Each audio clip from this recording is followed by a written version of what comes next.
BJP ಸರ್ಕಾರದಲ್ಲಿ ಅನ್ಯಾಯ ಮುಂದುವರೆದಿದೆ.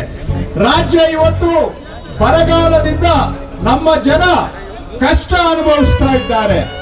ಇಂಥ ಸಂದರ್ಭದಲ್ಲಿ ಸೆಪ್ಟೆಂಬರ್ ತಿಂಗಳಿನಲ್ಲೇ ನಾವು ನಮ್ಮ ರಾಜ್ಯದ ಬರಗಾಲಕ್ಕೆ ಪರಿಹಾರ ಹಣ ಕೊಡಬೇಕು ಅಂತೇಳಿ ಸೆಪ್ಟೆಂಬರ್ ತಿಂಗಳಿನಲ್ಲಿ ಮನವಿಯನ್ನ ಸಲ್ಲಿಸಿ ಇವತ್ತು ಜಾನ್ಯುವರಿ ತಿಂಗಳ ಕೊನೆ ಭಾಗಕ್ಕೆ ಬಂದಿದ್ದೇವೆ. ಇವತ್ತುವರೆಗೂ ಹಣ ಕೊಡೋದು ಹೋಗ್ಲಿ, ನಾವು ಕೊಟ್ಟಿರೋ ಮನವಿಯ ಆಧಾರದ ಮೇಲೆ ತೀರ್ಮಾನನೂ ತೆಗೆದುಕೊಳ್ಳದೆ ಕರ್ನಾಟಕಕ್ಕೆ ಅನ್ಯಾಯವನ್ನ ಮಾಡ್ತಾ ಇದೆ ಬಿಜೆಪಿ ಸರ್ಕಾರ. ನಯ ಪೈಸಾ ದುಡ್ಡು ಕೊಡೋದು ಹೋಗ್ಲಿ, ನಮ್ಮ ಮೆಮೊರಾಂಡಮ್ ಬಗ್ಗೆ ಇವತ್ತಿಗೂ ತೀರ್ಮಾನ ಆಗಿಲ್ಲ. ಡಿಸೆಂಬರ್ 23ನೇ ತಾರೀಕು ಅಂತ ಮೀಟಿಂಗ್ ಫಿಕ್ಸ್ ಮಾಡಿದ್ರು ಮಾಡ್ಲಿಲ್ಲ. ಜನವರಿ 16ನೇ ತಾರೀಕು ಮಾಡ್ತೀವಿ ಅಂದ್ರೂ ಮಾಡ್ಲಿಲ್ಲ.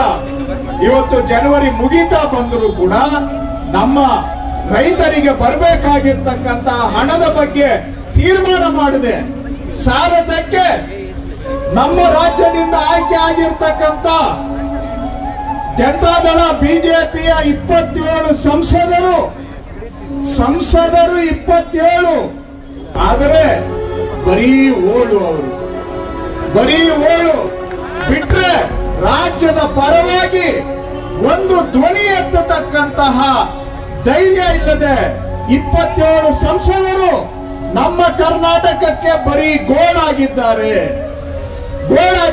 ಇಂಥ ನಾಲಾಯಕ ಸಂಸದರನ್ನ ಇಟ್ಕೊಂಡು ರಾಜ್ಯಕ್ಕೆ ಅನ್ಯಾಯವೇ ಹೊರತು ನಯಾ ಪೈಸೆ ನ್ಯಾಯ ಸಿಗೋ ಹಾಗೆ ಇಲ್ಲ. ನಮಗೆ ಸಾಲದಕ್ಕೆ ನಾವು ಪ್ರಧಾನಮಂತ್ರಿಗಳಿಗೆ ಒಂದಲ್ಲ 4 ಬಾರಿ ಕೇಳಿದ್ದೇವೆ. ಮಹದಾಯಿ ನಮ್ಮ ಉತ್ತರ ಕರ್ನಾಟಕದ ಕುಡಿಯುವ ನೀರಿನ ವಿಷಯ ಟ್ರಿಬ್ಯುನಲ್ ತೀರ್ಮಾನ ಆಗಿದೆ.